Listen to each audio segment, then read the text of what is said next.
No filme Os Smurfs e a Vila Perdida, há uma cena em que a Smurfette e os seus amigos Smurfs estão fugindo do Gargamel e eles chegam à beira de um rio.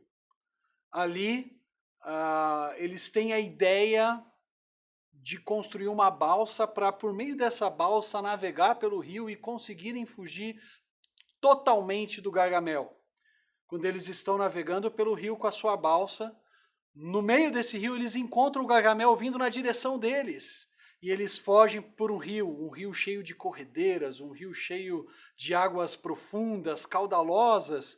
E naquela batalha, naquela tentativa de fugir do seu inimigo, do seu adversário, os Smurfs acabam caindo para fora da balsa, eles acabam caindo no rio e enfrentando aquelas corredeiras terríveis até se depararem com uma grande cachoeira e caírem lá para baixo numa cachoeira enorme.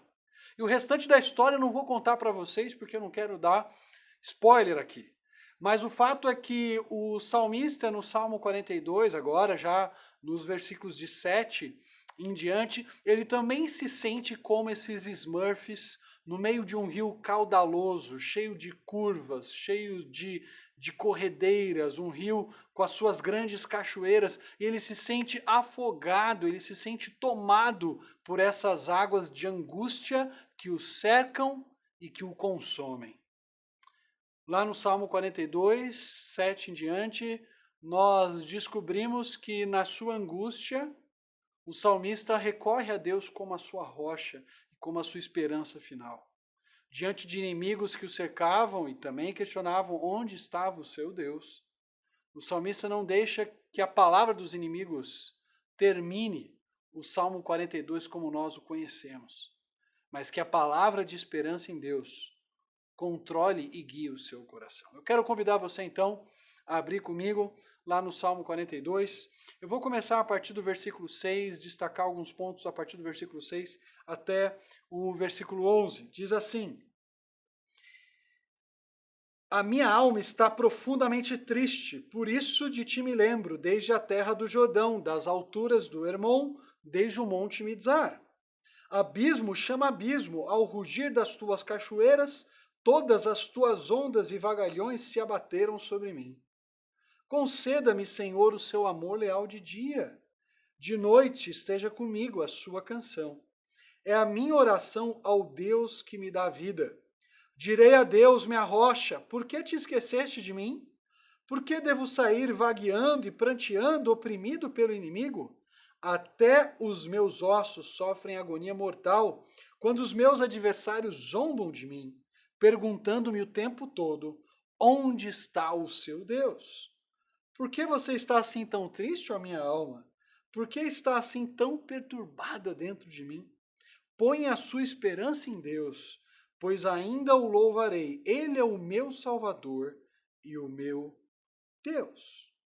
Perceba, o salmista aqui ele descreve de maneira mais clara para nós onde ele se encontra. Nós já havíamos mencionado na semana passada, no domingo passado, que esse salmista estava provavelmente já na terra de Arã, ali na região do Monte Hermon, como ele fala aqui, onde nasce a fonte do Rio Jordão. E ali, naquela situação de tristeza, naquela situação de angústia, o salmista decide se lembrar de Deus. A expressão literal do hebraico seria muito mais uma resolução do salmista, por isso eu vou me lembrar de ti, do que tanto uma indicação, eu me lembro de ti. O salmista, quando ele se vê sufocado pelas angústias, aflito pela distância do templo de Deus, ele toma uma decisão que é lembrar-se do Senhor. No versículo 4, o verbo lembrar já havia aparecido, quando ele dizia ali que ele se lembrava da época em que ele ia com o povo de Deus cultuar o Senhor no templo. Agora, aqui no versículo 6, ele diz que ele se lembra do Senhor. Ele traz à memória quem é o Deus a quem ele serve, quem é o Deus a quem ele adora. E ali, próximo ao Monte Hermon, observando o começo do Rio Jordão, ele compara a sua situação com a situação de uma pessoa que está dentro de um rio caudaloso, de um rio bravo, de um rio com ondas fortes. O Jordão, em alguns trechos dele, ele tem ali águas mais agitadas, águas mais violentas, e o salmista então se imagina dentro desse rio, sendo levado, conduzido por ondas muito fortes. Ele diz no versículo 7, abismo chama abismo ao rugir das suas cachoeiras. A ideia aqui é de águas que correm, que descem por uma montanha muito alta e levam o salmista junto consigo e o empurram ele cada vez mais para baixo. E quando ele chega lá embaixo, ele se vê no meio de uma corredeira muito grande, muito forte, muito intensa, que o leva, que o sacode, cujas ondas passam por cima dele e o empurram. O salmista diz para Deus, todas as tuas ondas e vagalhões se abateram sobre mim, ou passaram sobre mim. A ideia das ondas abatendo o salmista, ou passando pelo salmista, é a ideia do salmista vivendo uma situação mortal, perigosa, difícil. Por exemplo, num cântico escrito por Davi lá em 2 Samuel, capítulo 22, versículo 5, Davi descreve a sua situação como uma situação em que as ondas da morte o cercaram. Jonas, no capítulo 2, no versículo 3, também vai usar uma linguagem muito parecida com a que nós encontramos aqui no Salmo 42, 7, para falar das ondas de Deus passando e o abatendo. Claro que no caso de Jonas ali, a situação não era apenas figurada, mas era uma realidade, porque afinal de contas ele foi lançado no mar. Mas a ideia é que a morte está tragando, o salmista está perdendo o controle da sua vida. E ele não sabe em que fim aquilo lhe dará. O que chama atenção também no versículo 7 é que há uma espécie de trocadilho com aquilo que nós encontramos no versículo 4. O verbo passar e o substantivo som ou barulho, esses dois termos já haviam aparecido no versículo 4, quando o salmista dizia que ele passava com o povo de Deus ao som de gritos de alegria e de louvor quando ia para o templo. Agora, quem passa são as ondas que passam sobre o salmista, que o empurram, e o som que ele ouve não é o som de gritos de alegria e de celebração, mas é o som, como diz no versículo 7, das cachoeiras que descem, que empurram ele cada vez mais para baixo. A situação do salmista não é fácil. Ele se sente numa situação de desespero e de angústia. Ele está numa condição em que as cataratas o empurram cada vez mais para baixo, em que as ondas o afogam. Mas mesmo numa situação como essa, ele reconhece que Deus está ali controlando tudo aquilo que ele passa. Você já observou que o que o salmista diz para nós aqui no versículo 7 é que as cachoeiras são de Deus ao rugir das tuas cachoeiras? Ou, continuando, as tuas ondas e os teus vagalhões. O salmista reconhece que o mesmo Deus que controla literalmente as cachoeiras e as ondas naturais, era o Deus que também controlava as ondas e as cachoeiras da sua vida emocional, da angústia que ele estava passando.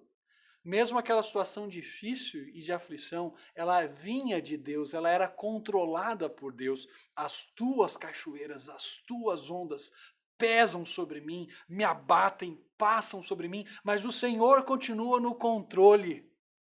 Essa cachoeira não pegou o Senhor despercebido. Essas ondas não são fruto do acaso, de um poder autônomo, à parte de Deus. Não, tudo isso está sob o teu controle, Senhor. Joe Gondigay, o comentarista do livro de Salmos, ele diz algo muito interessante. Ele fala, entre os outros povos, havia a ideia de que essas forças nos fazem submergir, poderiam implicar que a morte, de forma pessoal, apoderou-se de nós. O compromisso do salmo, ou do salmista, com o fato de que Deus é o único Deus, significa que a morte não é um poder autônomo, independente de Deus. As ondas e os vagalhões que sobrevêm ao salmista pertencem ao Senhor. Isso é tão angustiante quanto confortador. Não há ninguém mais agindo contra nós que possa frustrar o plano do Senhor. Saber que aquelas ondas vinham de Deus certamente trazia angústia, mas ao mesmo tempo lembrava o salmista de que o Deus que o amava, o Deus que o criou e o Deus que o redimiu, continuava controlando aquelas ondas.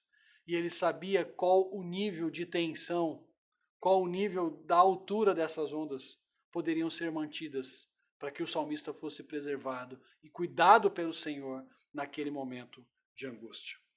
Essa passagem nos lembra, então, que por mais intensas que as provas sejam, elas continuam debaixo do controle de Deus. Não há agente humano ou espiritual, não há agente viral que esteja fora do controle de Deus. As ondas e os vagalhões que pesam sobre as nossas vidas provêm do Senhor. Elas não pegaram Deus de surpresa. Deus está obrando, está trabalhando no nosso coração por meio dessas circunstâncias difíceis. Está modelando o nosso caráter. Queridos, o coronavírus pertence ao Senhor. As angústias pertencem ao Senhor. O coração dos governantes se inclinam para a quarentena ou para a não quarentena também pertence ao Senhor. Ele controla todas as coisas. E é no controle soberano de Deus que nós devemos descansar. Mas é exatamente nesse momento em que as ondas se abatem sobre nós, que nós somos lembrados de Deus, ou que nós deveríamos pelo menos nos lembrar de Deus e buscá-lo com mais intensidade, como o salmista diz aqui, eu me lembrarei de ti. Blaise Pascal dizia que o sofrimento tem dois efeitos sobre as nossas vidas, ou deveria ter dois efeitos sobre nós. Primeiro, o sofrimento deve nos levar a depender mais de Deus, e o sofrimento deve nos levar a ansiar mais pelo céu. No momento em que Deus às vezes parece ser um ator coadjuvante na nossa vida, não mais o grande protagonista, o sofrimento nos traz à memória quem é o nosso bem maior, quem é o nosso Redentor, quem é o nosso Deus. Lembre-se do Senhor nesses momentos de angústia e lembre-se que não há vírus, não há político, não há governante, não há economia que foge do controle soberano do nosso Deus. Nós podemos descansar nele. Mas veja os versículos de 8 a 10, ele nos lembra que o salmista estava passando por um momento de noite, de escuridão, e era um momento de orar e clamar pela ajuda de Deus. Na primeira cena ele estava sendo afogado pelas suas angústias, e agora ele está num momento sombrio, e ele decide falar com o Senhor. Veja, os versículos de 8 a 10, primeiro versículo 8, conceda-me o Senhor o seu fiel amor de dia, de noite esteja comigo a sua canção. É a minha oração ao Deus que me dá vida. Direi a Deus, minha rocha, por que te esqueceste de mim? Por que devo sair vagueando e pranteando, oprimido pelos inimigos? Perceba, o salmista fala de dois momentos na sua vida, da manhã e da noite.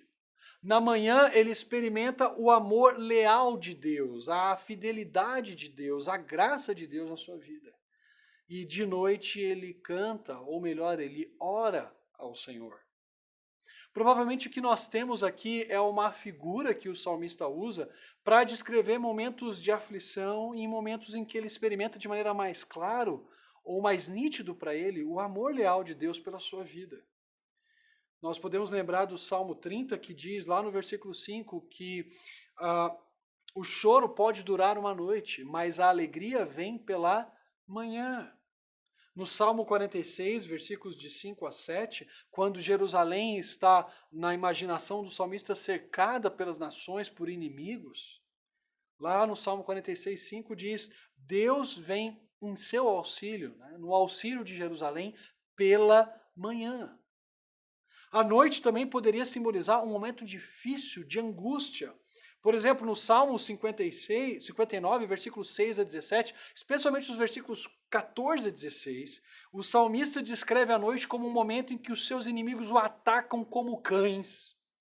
Mas de manhã ele louvaria a Deus com alegria pela sua misericórdia. Então, o que o salmista está dizendo para nós aqui é que há dois momentos que ele experimenta, ou duas situações bem distintas na sua vida. E que mesmo naquela situação de angústia, ele gostaria de continuar experimentando o amor leal de Deus, ainda que esse amor leal de Deus não fosse tão visível e tão claro. O amor leal de Deus, aqui no versículo 8, é descrito quase como um agente de Deus, ele é personificado.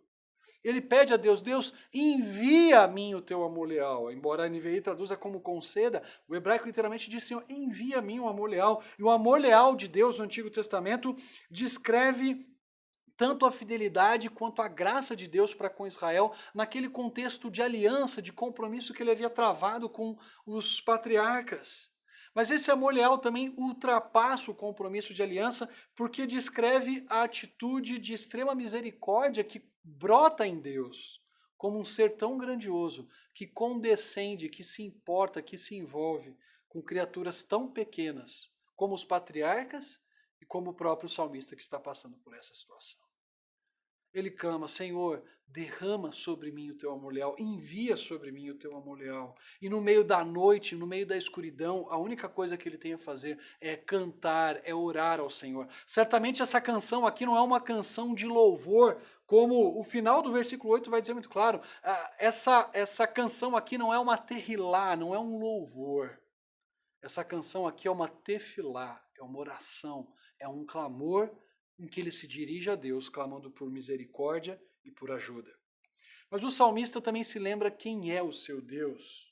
No final do 8 ele diz, o Deus que eu adoro, que eu sirvo, é o Deus que me dá vida. Lembra que nós mencionamos na mensagem passada, falamos a respeito do Deus vivo. Esse Deus vivo, esse Deus que é autossuficiente, esse Deus que não morre, é o Deus que é capaz de dar vida também para o salmista.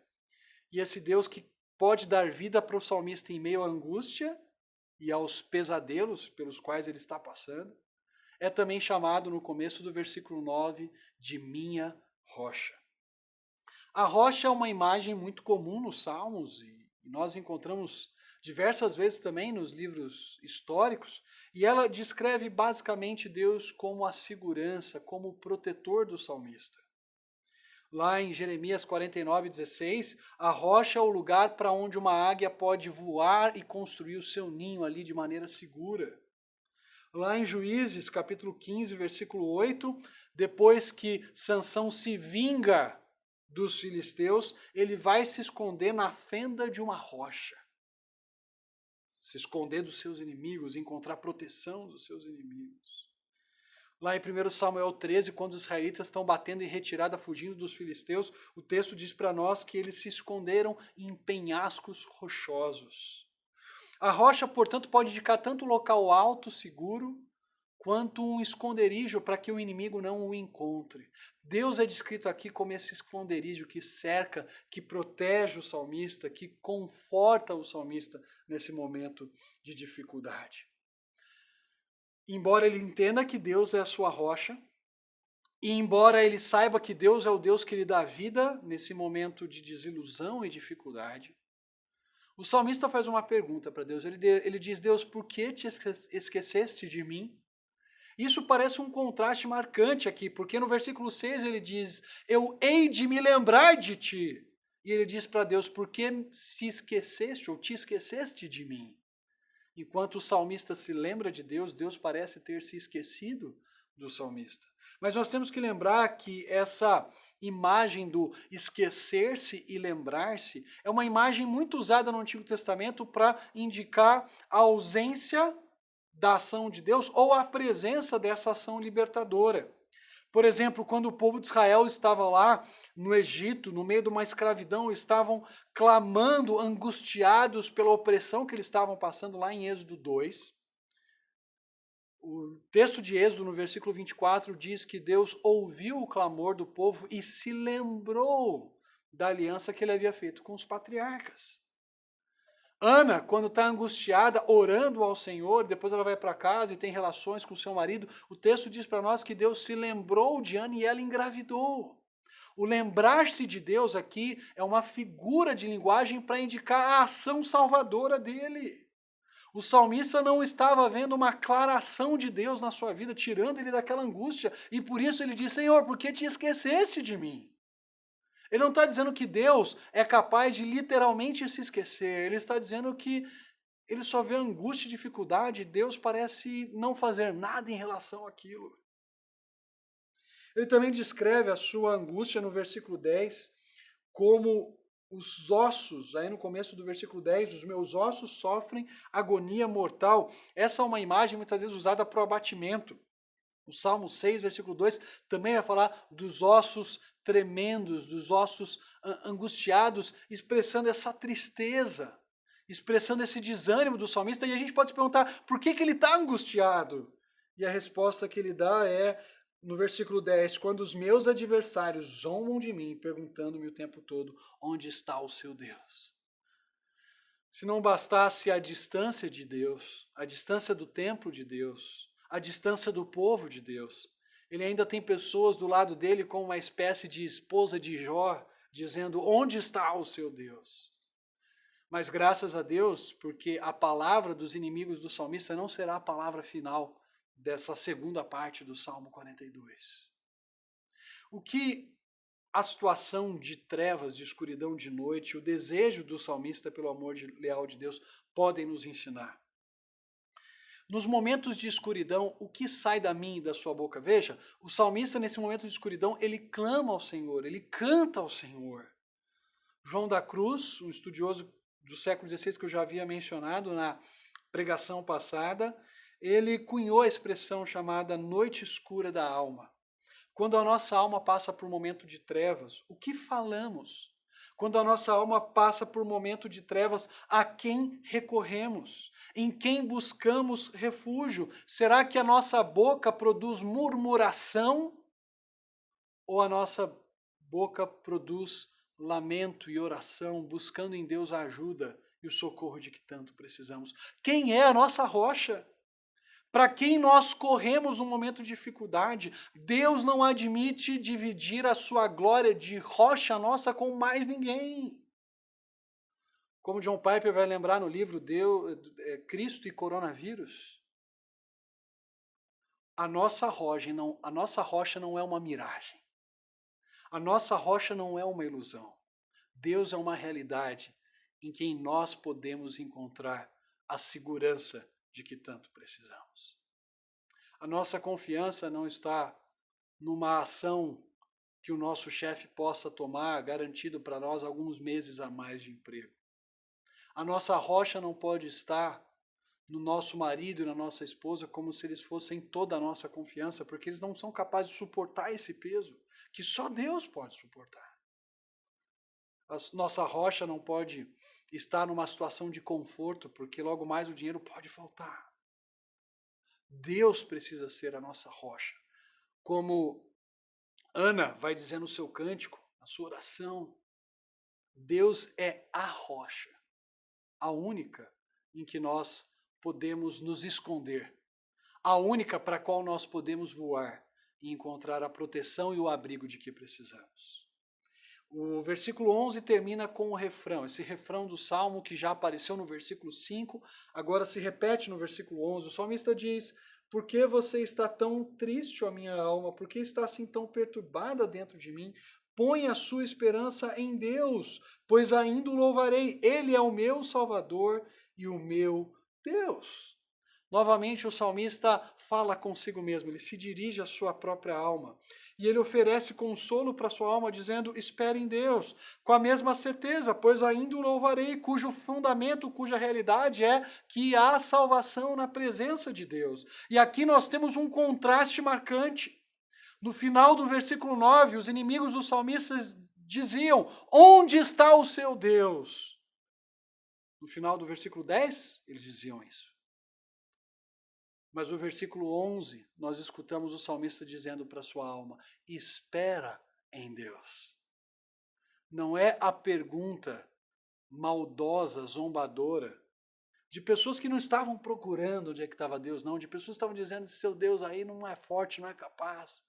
Não é essa pergunta que está no coração do salmista. O que está no coração do salmista é a declaração para sua alma, espera em Deus, porque há salvação nele. Diferente do que estão dizendo para você, minha alma. Diferente do que as pessoas estão gritando aos quatro ventos. Deus é o verdadeiro Salvador. E ainda que Ele me permita passar por situações de angústias e de tristeza profunda, eu sei que Ele está comigo e Ele não vai me desamparar. Em momentos de aflição, lembre-se do que pode lhe dar esperança, como o profeta Jeremias fez lá em Lamentações 3.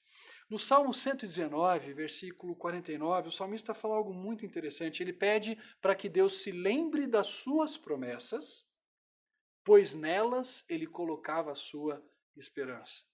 Esse é um bom momento para você se lembrar das promessas de Deus.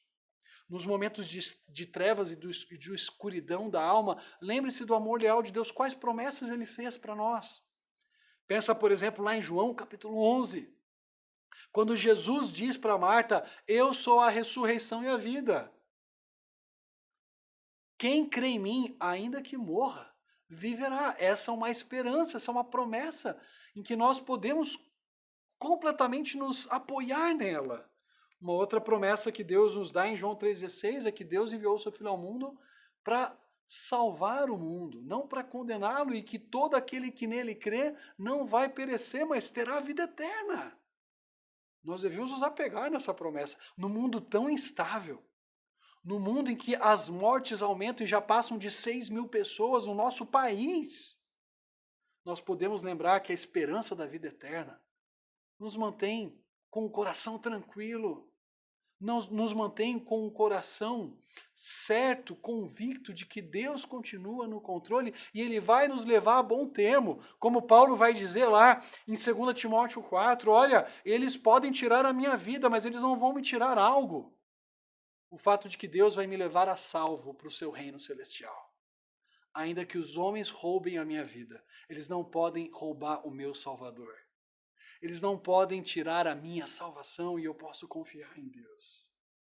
Deus promete dar paz ao nosso coração quando em momentos de preocupação, em vez de nós sermos tomados pela ansiedade, nós nos aproximamos diante de Deus com súplicas e com ações de graças. Paulo diz que a paz de Deus, que excede todo entendimento, vai guardar os nossos corações. Lembre-se dessa promessa. Se você se sente impotente nesse momento, se você acha que você não é capaz de continuar dando testemunho de Cristo numa situação como essa, você tem vontade apenas de se recolher no seu cantinho ali e ficar paradinho, protegido. Lembre-se que Jesus nos dá também uma outra promessa, a promessa da presença dele. Eis que estou convosco todos os dias até a consumação dos séculos. E ele dá essa promessa da presença no contexto da missão.